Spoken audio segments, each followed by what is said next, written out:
Hello everyone, welcome back to our channel. तो आज हम लोग एनसीईआरटी के सारे लाइफ प्रोसेस के जितने भी क्वेश्चन है लाइन बाय लाइन सॉल्व करेंगे, वो भी एकदम इजी मैनर में और अच्छे से।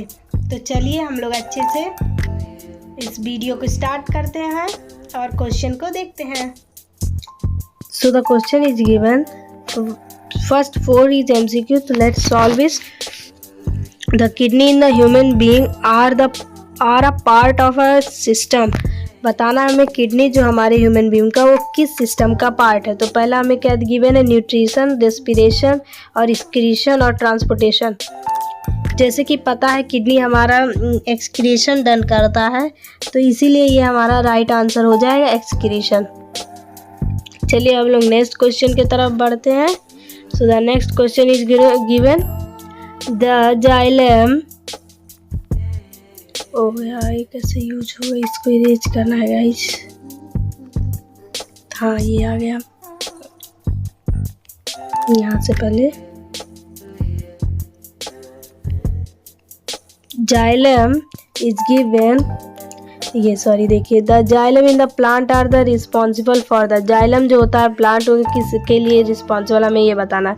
जैसा कि हम लोगों को पता है कि जाइलम हमारा जो होता है वो वाटर का ट्रांसपोर्ट करता है, और फ्लोएम जो होता है वो हमारे फूड को ट्रांसपोर्ट करता है। चलिए, तो इसका राइट आंसर हो जाएगा ए। और आप लोग क्वेश्चन पहले समझिए फिर जाके उसका आंसर दीजिए। तो तीसरा क्वेश्चन है, autotrophic mode of the nutrition is occur.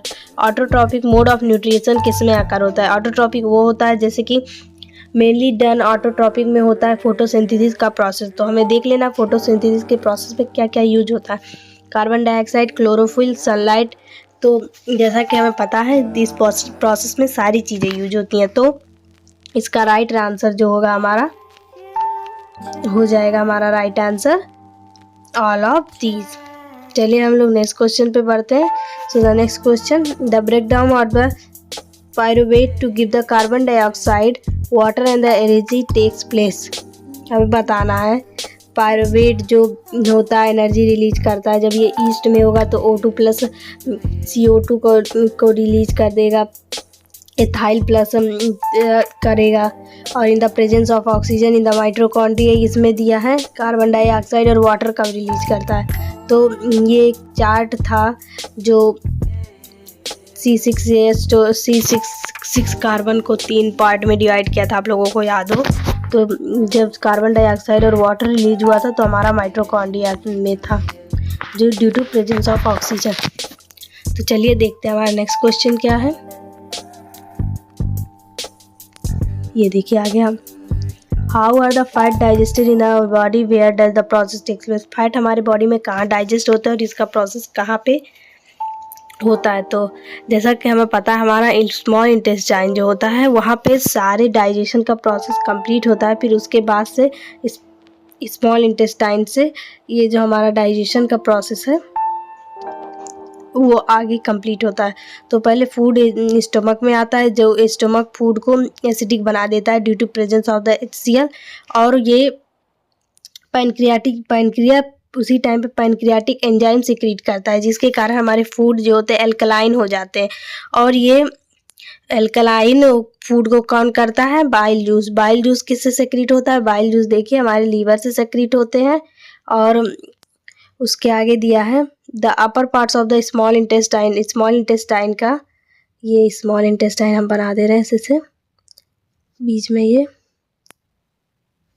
Sorry बहुत गंदा है ये, लेट्स इरेज इट। तो इसका अपर पार्ट जैसे कि आप लोग समझ गए होंगे, तो इसका जो अपर पार्ट होता है उसको हम लोग ड्यूडेनम कहते हैं। उससे नीचे जो कि ड्यूडेनम ही बाइल जूस को रिसीव करता है, तो फिर वो लाइपेस एंजाइम का सेक्रीट करता है। फिर ये जो बाइल जूस होता है हमारा फूड को ब्रेक डाउन करता है, फिर वो फूड हमारे बॉडी में डाइजेस्ट होते हैं, जैसे जहाँ पे एनर्जी रहता है वो कर देता है। और लाइपेस जो हमारा क्या करता है, लाइपेस का मेन वर्क क्या होता है, वो फैट को ब्रेक डाउन करता है लाइपेस हमारा। ये हो गया। और इसी these are observe by the very past of the every cell obtaining the energy. और ये बिली होता है, आपको बता दें हम लोग, तो उसी में जाके सारी एनर्जी स्टोर हो जाती है, और जो नहीं अनडाइजेस्टेड फूड रहता है वो हमारा वो लार्ज इंटेस्टाइन के थ्रू जब ऑब्जॉर्ब्ड हो जाती है एनर्जी तो वो पास हो जाती है। And the sixth one is, देखिए कितने जल्दी हम लोग छठवें क्वेश्चन पे पहुंच गए। आराम से करिए, सब कुछ होगा, टेंशन नहीं लेना है। What is the role of the saliva in the digestion of, saliva का क्या रोल है हमारे फूड के डाइजेशन में? स्लाइवा का बहुत इम्पॉर्टेंट रोल है हमारे डाइजेस्टिव सिस्टम में।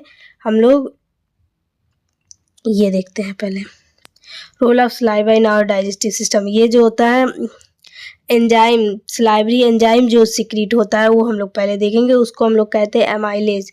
सॉरी, इसमें थोड़ा गंदा फोटो आया, लेकिन आप समझ जाइए। एमाइलेज कहते हैं, जो कि हमारे स्टार्च को, जो कि कॉम्प्लेक्स मॉलिक्यूल में रहता है, तो फूड के प्रेजेंस में आके वो हम कॉम्प्लेक्स मॉलिक्यूल्स को माल्टेज में कन्वर्ट करता है। हम लोग इजीली कह सकते हैं कॉम्प्लेक्स शुगर को माल्टेज में कन्वर्ट करता है। तो चलिए अब आगे बढ़ते हैं। 7 question, what are the necessary condition for the autotrophic nutrition, what are the bio product, मतलब कि ऑटोट्रॉपिक न्यूट्रिएंट्स के लिए क्या क्या नेसेसरी कंडीशंस होती हैं और उसका बाई प्रोडक्ट क्या होता है। तो देखते हैं। ऑटोट्रॉपिक न्यूट्रिएंट्स मतलब कि मैंने आपको बताया है, जिसमें प्रोसेस ऑफ सनलाइट होता है। यहाँ पे सनलाइट रहता है, यहाँ पे प्लांट रहती है जो कि एनर्जी रिसीव करती है। यहाँ पे क्लोरोफिल स्टोमेटा के लीफ में क्लोरोफिल का प्रोसेस होता है, फोटोसिंथेसिस के थ्रू करती है। इसके लिए हमें क्या क्या नीड होती है, चलिए वो देख लेते हैं हम लोग। फोटोसिंथेसिस के प्रोसेस के लिए हमें ऑक्सीजन चाहिए जो कि मिलता है नेचर से, वाटर, फिर कार्बन डाइऑक्साइड तो कि मिलता है, फिर हमें क्लोरोफिल, सनलाइट, इतना चीज़ चाहिए। तो ये आप लिख दीजिएगा बना के, चाहे जैसे लिख देंगे आपको अच्छे मार्क्स मिल जाएंगे इसमें। चलिए देखते हैं दूसरा क्वेश्चन क्या कह रहा है। How are the alveoli design to the maximum exchange of the gas. सबसे पहले एल्वियोलाई कहाँ होता है? लंग्स में होता है। लंग्स में ऐसे सैक लाइक स्ट्रक्चर प्रेजेंट होते हैं।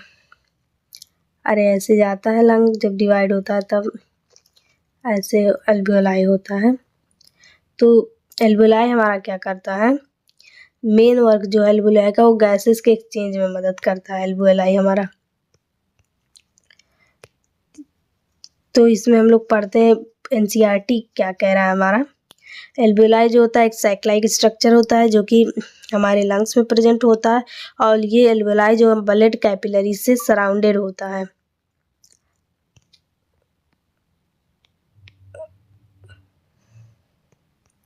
और ये जो एल्वियोलाई होता है हमारा, प्रेजेंट इन द, देखो मिलियंस ऑफ नेफ्रॉन प्रेजेंट होते हैं, मिलियंस ऑफ एल्वियोलाई लंग में प्रेजेंट होते हैं। और ये लार्ज सरफेस होता है, जैसा कि मैंने बताया। This help in the alveoli help in the gaseous exchange. तो आपको ये समझ में आ गया होगा कि एल्वियोलाई हमारा गैसियस के एक्सचेंज में मदद करता है।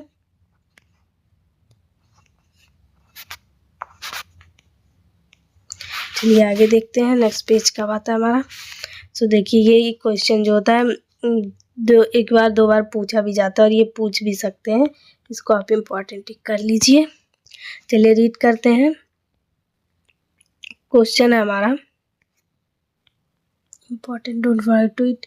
एरोबिक रेस्पिरेशन और एनारोबिक रेस्पिरेशन में हमें डिफ्रेंशिएट करता है। तो आपको पता है aerobic respiration presence of oxygen में होता है, और anaerobic respiration absence of oxygen में होता है।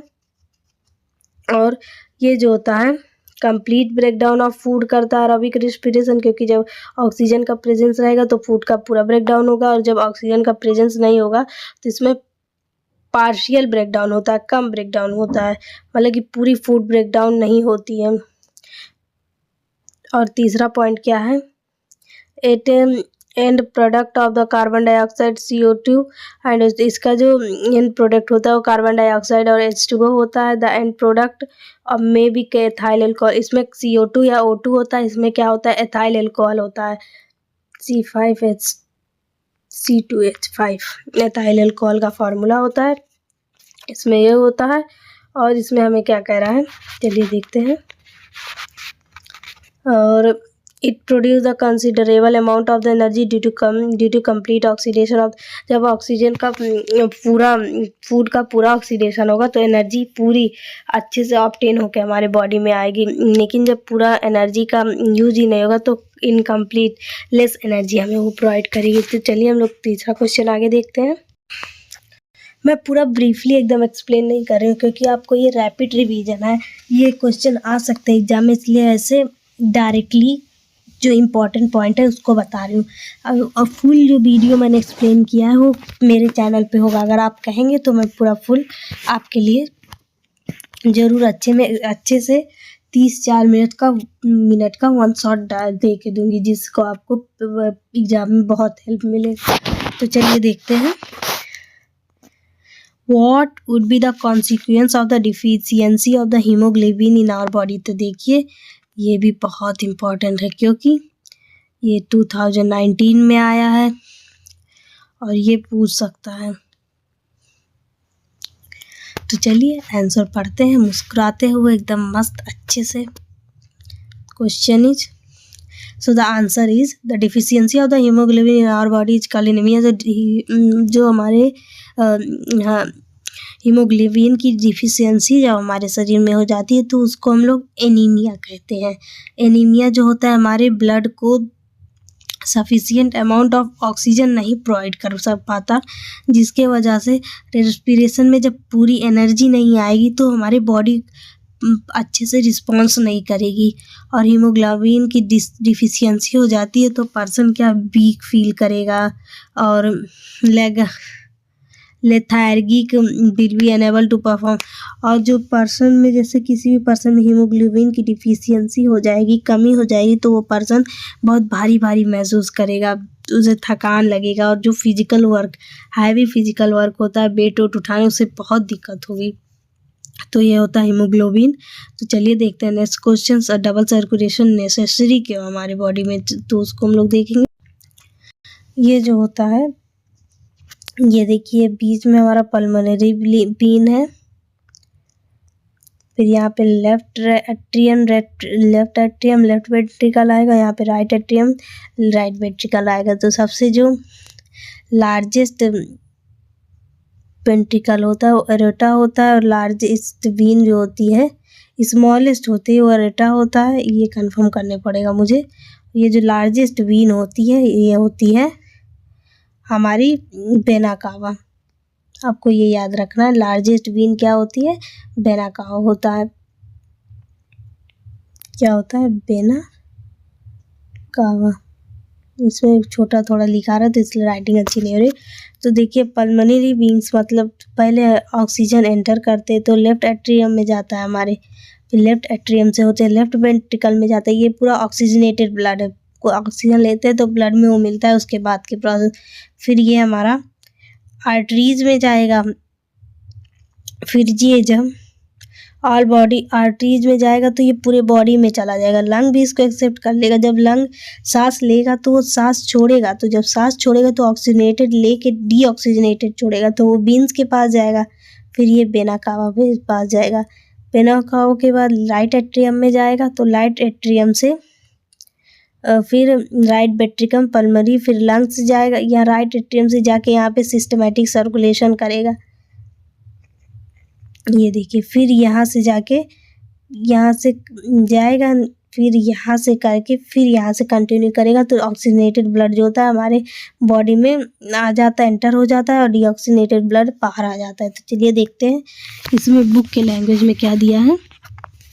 इसमें दिया सिस्टमेटिक सर्कुलेशन अकर,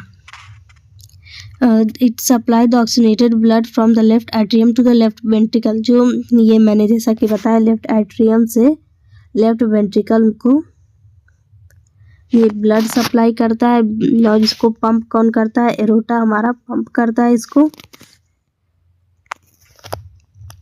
और deoxygenated blood collected from the, और डीऑक्सीजनेटेड ब्लड को बहुत ढेर सारे बॉडी ऑर्गन से कलेक्ट कर लेता है। फिर और जो हमारा वीन्स होता है वो हमेशा ब्लड को टूवर्ड्स द हार्ट लेके जाता है और फिर ये जो हमारा हार्ट ये कलेक्ट कर लेता है, फिर ये राइट एट्रियम में जाता है। फिर हम लोग देखते हैं पल्मोनरी सर्कुलेशन क्या होता है। The deoxygenated blood push to the right ventricle, जब डीऑक्सीनेटेड ब्लड राइट वेंट्रिकल में पुश होता है और लंग में जाके फिर वो ऑक्सीनेटेड बन जाता है, इसी को हम लोग पल्मोनरी आर्टरी कहते हैं। पल्मोनरी आर्टरी में जाता है, इसको हम लोग पल्मोनरी सर्कुलेशन कहते हैं। इसको अच्छे से पढ़ते हैं। Is brought back to the left atrium, जैसा कि मैंने बताया राइट एट्रियम से जब वो लंग से रिसीव कर लेगा फिर वो जाएगा लेफ्ट एट्रियम में, और इसी प्रोसेस ये पूरा कंप्लीट का मतलब कि रिपीट होते जाएगा। पल्मोनरी वेन पे जाएगा, फिर लेफ्ट एट्रियम जो ऑक्सीनेटेड ब्लड को पुश करेगा, फिर लेफ्ट वेंट्रिकल में जाएगा, फिर लेफ्ट वेंट्रिकल करेगा ऑक्सीनेटेड ब्लड को, फिर एरोटा में जाएगा, एरोटा से डीऑक्सीनेटेड हो जाएगा जैसा कि मैंने बताया है। चलिए आगे का क्वेश्चन देखते हैं। Necessity to double circulation, double circulation की हेल्प मतलब कि नेसेसिटी क्यों होती है कि डबल सर्कुलेशन ही हो। इन ह्यूमन जैसा कि हमें पता है 4 चैम्बर्ड हमारा हार्ट है, ये वाला हार्ट नहीं है, ये ऐसे हार्ट होता है हमारा, लाइक दैट। नॉट, मेरी ड्राइंग बहुत अच्छी नहीं है लेकिन बना लेते हैं, छोड़िए। 4 चैम्बर्ड हार्ट होता है जो कि 2 आर्टिकल और 2 वेंट्रिकल से कंसिस्ट होता है। The left side and the right side of the heart, ये left side, sorry for the mistake guys, ये लेफ्ट साइड ओहो मटेरियल को ट्रांसपोर्ट करता है। देखते हैं transport in xylem, the transport ये वाटर मिनरल को ट्रांसपोर्ट करता है जाइलम हमारा, और फ्लोएम जो हमारा होता है वो ऑर्गेनिक न्यूट्रिशन को ट्रांसपोर्ट करता है। और इट मूवमेंट इज ये अनडायरेक्शनल होता है, और ये जो हमारा होता है ट्रांसपोर्ट इन प्लांट्स ये डायरेक्शनल होता है, क्योंकि प्लांट एक ड्यू टू ऑक्सीजन हार्मोन सीधे बढ़ता है, जिधर जाएगा वो एक ही तरफ। और ये जो हमारा नम होता है फूड मटेरियल को ट्रांसपोर्ट करता है वो अनडायरेक्शनल होता है। इट इन्फ्लुएंस बाय द ये मेटाबॉलिक इनहिबिटर्स को भी इन्फ्लुएंस करता है। और हमारा जो ये फ्लोएम होता है वो मेटाबॉलिक इनहिबिटेंस को नहीं करता है, इनहिबिटर्स को इनहिबिटेंट नहीं करता। It carry the xylem vessels, ये जाइलम वेसल्स के और ट्रैकिया को कैरी करता है हमारा जाइलम वेसल्स को करेगा कैरी, और ट्रैकिया को करेगा कैरी। आपको ये याद रखना है, 3-4 पॉइंट याद कर लेंगे तो आपके लिए मजे। Can you see? It takes place in the sheep's tube with the help of the adjacent company. ये जो होता है sheep's tube में रहता है और with the help of the adjacent companion के थ्रू ये सर्वाइव करता है, मतलब कि वहाँ पे रहता है। The major operating force of the diffusion is the transpiration in the pool, जो ये हमारा इसको परफॉर्म करने के लिए डिफ्यूजन होता है, जिसके लिए हमें ट्रांसपिरेशन को नीचे भेजना पड़ता है, ऊपर करना पड़ता है। Energy ATP is required, ATP required होती है हमारे ट्रांसलोकेशन के लिए। चलिए हम लोग दूसरा क्वेश्चन देखेंगे गाइस। ये हमारा 13 क्वेश्चन नंबर है, जो कि आज के इस वीडियो में सबसे मतलब कि इस वीडियो का लास्ट क्वेश्चन है। चलिए देखते हैं एल्वियोली में और एल्वियोलाई में और नेफ्रॉन में क्या डिफरेंस है। तो देखते हैं ये क्वेश्चन, बेसिकली इसको आप इम्पोर्टेंट कर लीजिए, 3-4 बार इसको पूछा जाएगा क्योंकि ये थोड़ा अलग है। इसमें लंग्स भी आ जा रहा है और नेफ्रॉन्स में किडनी भी आ जा रहा है, 2 चीज़ें, तो ये कॉम्बिनेट करके पूछ सकता है। तो आप लोग पहले से ही अवेयर रहिए इसके लिए। तो चलिए हम लोग देखते हैं क्या है क्वेश्चन।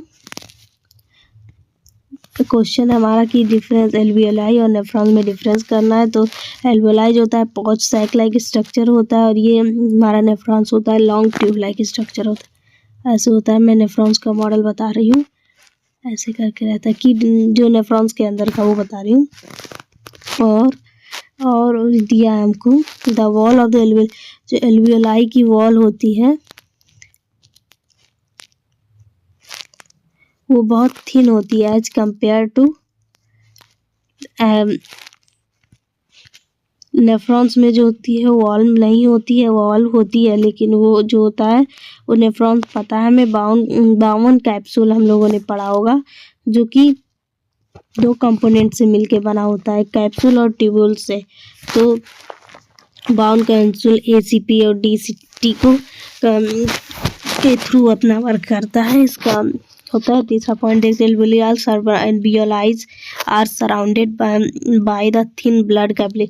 एल्वियोलाई जो होता है हमारे थिन ब्लड कैपिलरी से सराउंडेड होता है, और ये नेफ्रॉन्स होता है ब्लड कैपिलरीज फ्रॉम 2 पैचेस। ये ब्लड कैपिलरीज को 2 पैचेस से होता है, ग्लैमुरल्स और एक होता है पेरीट्यूबुलर कैपिलरीज। आपको ये याद रख लेना है, याद कर लेना है, ये थोड़ा अच्छा टॉपिक है, पॉइंट है। चलिए देखते हैं 4th point, the presence of the millions of the alveoli in the lungs. आप जैसे कि पीछे भी क्वेश्चन था तो हम लोग पढ़े थे, लंग्स में मिलियंस ऑफ एल्वेलाई प्रेजेंट होते हैं, और ये हमारे गैस एक्सचेंज में मदद करते हैं between the blood and inhaled air, blood और इनहेल्ड एयर के बीच में। और ये हमारा कह रहा है the function of the tubular parts of the nephron allow to the selective reabsorption of the useful substance into the blood capillaries।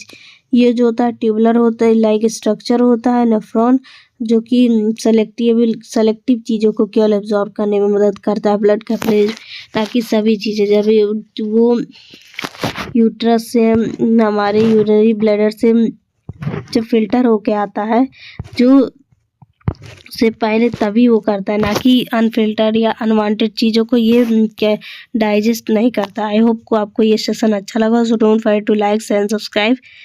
अगर थोड़ी बहुत गलती होगी तो आप लोग उसको इग्नोर करिए। आई होप आपके लिए वीडियो यूजफुल होगा, सो थैंक यू। नेक्स्ट